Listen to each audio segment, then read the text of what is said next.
kayamanan ni nanay. Sa isang malayong nayon, nakatira si Aling Celia, isang malo na may 3 anak. Kahit kapos sa buhay, patuloy siyang nagsikap para sa kanilang kinabukasan. Alam niyang nais ng kanyang mga anak na sila'y maging mayaman. Kaya't isang gabi ay naghanda siyang ng munting salo-salo para sa pamilya. Habang sila'y nasa hapagkainan, nagsalita si Aling Celia.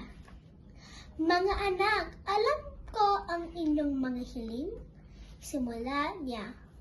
"Ngunit nais kong malaman ninyo na ang tunay na kayamanan ay hindi nasusukat sa dami ng pera." Nagtaka ang mga bata. "Pero Nay, hindi ba mas maganda kung may pera tayo?"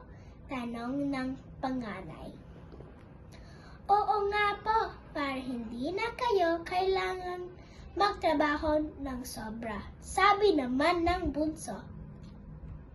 Ngumiti si Aling Celia. "Ang pera ay mahalaga, ngunit may mas mahalaga pa doon.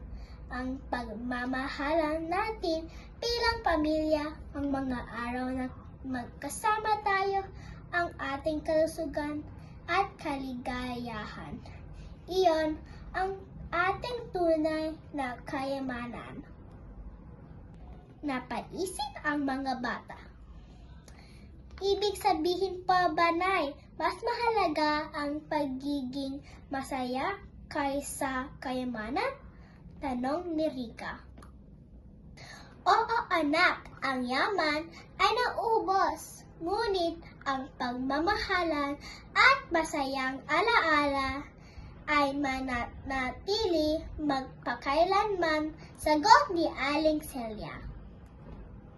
Mula noon, higit na pinahalagahan ng mga bata ang kanilang pamilya at ang aral na kanilang natutuhan.